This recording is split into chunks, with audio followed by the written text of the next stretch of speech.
치료 시스템이 어떻게 진행이 되는지 좀 설명해 주시면 좋을 것 같아요. 네, 우리나라 같은 경우에는 뭐 각계 전투라고 할 수 있죠. 네. 그래서 일단은 치료를 할 때 발달 장애, 자폐 스펙트럼 장애로 확진을 받고 치료를 시작하는 게 아니라 발달 장애가 의심이 되면 치료를 시작하거든요.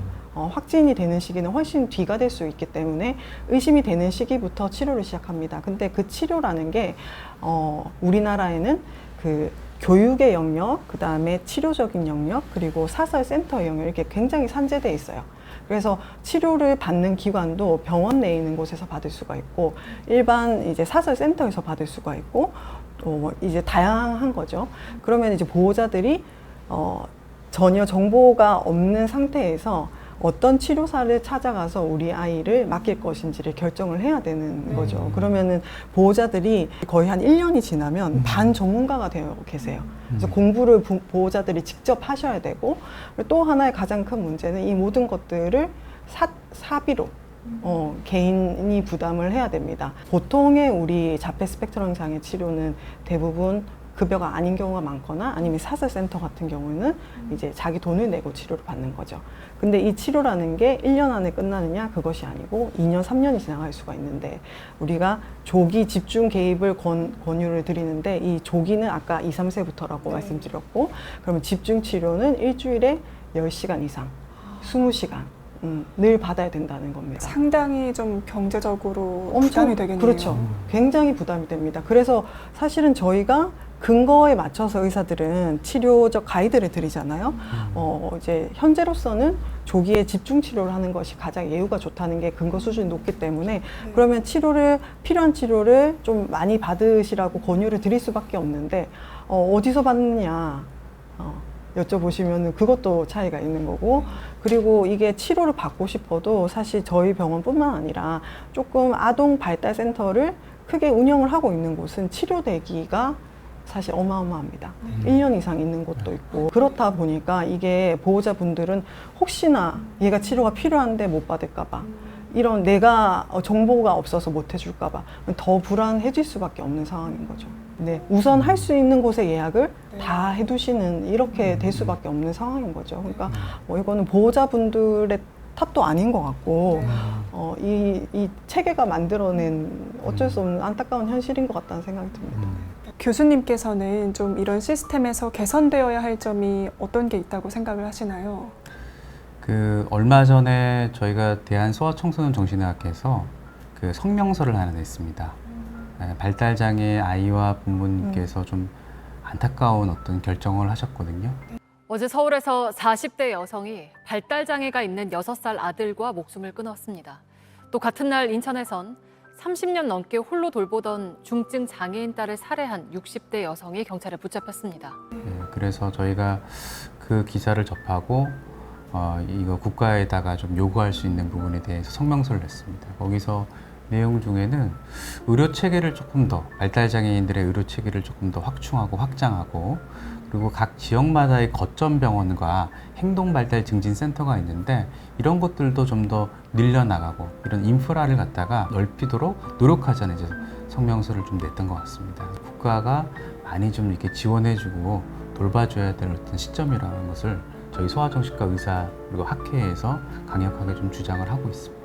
네, 딱 상황이 이해가 되기는 하는데, 아까 말씀해 주셨다시피 조기에 개입을 하는 게 굉장히 중요하다고 얘기를 해 주셨잖아요. 근데 이렇게 진료대기도 길고 좀 치료대기도 길면 부모님은 그럼 난 여기서 뭘 어떻게 하고 있어야 될까 고민이 많으실 것 같아요. 좀 이거에 대한 선생님들의 의견을 좀 말씀해 주실 수 있을까요? 저는 일단 큰 대학병원을 예약을 걸어 놓더라도 개인 병원을 좀 빨리 가서 얘기를 좀 들어보라고 좀 해주고 싶어요. 특히 개인 병원, 소아정신과 의사가 있는 개인 병원이면 더 좋을 것 같고, 그게 여의치 않으면 정신건강의학과 전문의가 있는 곳에 가서라도 소견을 좀 듣고 어떠한 치료가 이 아이에게 지금 필요할 것 같다는 얘기는 할 수 있거든요. 그러면 이제 그거에 맞는 센터를 좀 찾아갈 수 있죠. 이 아이가 지금 보니까 언어 치료가 필요할 것 같다. 아니면 이 아이는 조금 더 그 진단이 좀 확실하게 되는데 ABA라고 하는 자폐에 이제 특화된 행동치료, 그것들이 지금 필요할 것 같다라고 이게 그 소견을 좀 들을 수 있죠. 들으면 아무래도 좀 무작정 그냥 그 인터넷에 찾는 것보다는 훨씬 더 이제 그 포커싱돼서 찾을 수 있을 거라고 좀 생각이 좀 드는 것 같아요. 저도 굉장히 동감을 하는데요. 우선 발달 장애의 특성상 한 명의 소아정신과 주치의를 꾸준히 만나는 것이 저는 제일 중요하다고 생각이 됩니다. 왜냐하면 뭐 18개월의 아이를 받고 뭐 24개월에 받고 36개월에 받고 그러면 이 아이가 몇 개월 한 달 사이에도 굉장히 빠르게 변하는 시기이기 때문에 그 한 시점에서 아무리 유명한 선생님을 만나더라도 또 6개월 후에는 달라지기 때문에 어렸을 때부터 좀 꾸준히 우리 아이의 상황, 변화하는 상황, 경과를 같이 관찰해 줄 수 있는 주치의가 꼭 있었으면 좋겠고요. 이제 접근성이 좋은 것부터 시작을 하시면 좋겠죠.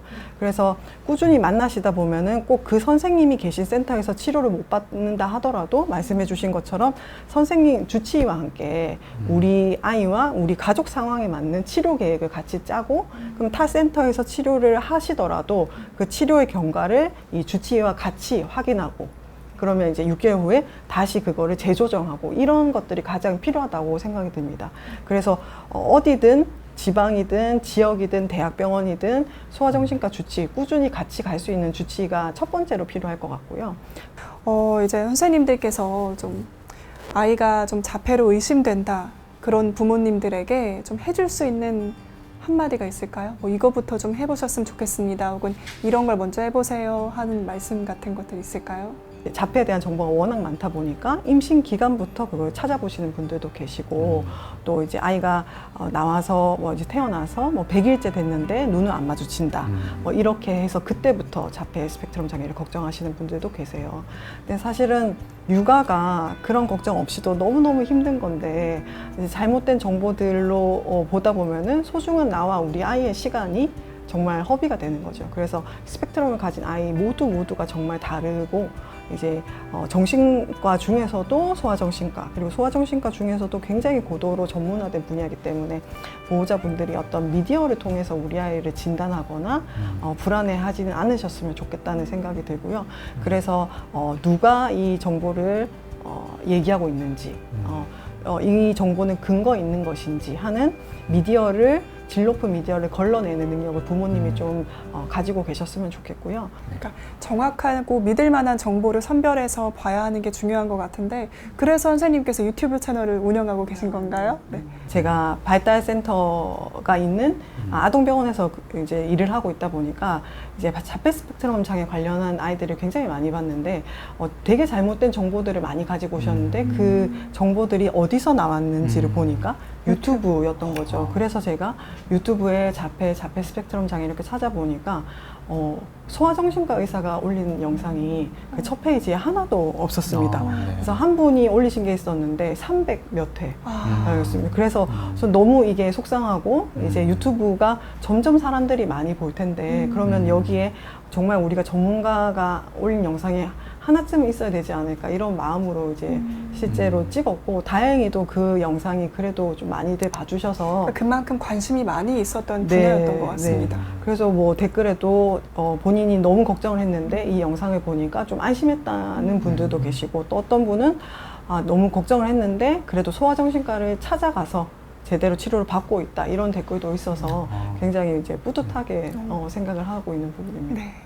그리고 소아청소년 정신의학회도 최근 유튜브를 개설을 했다고요. 네.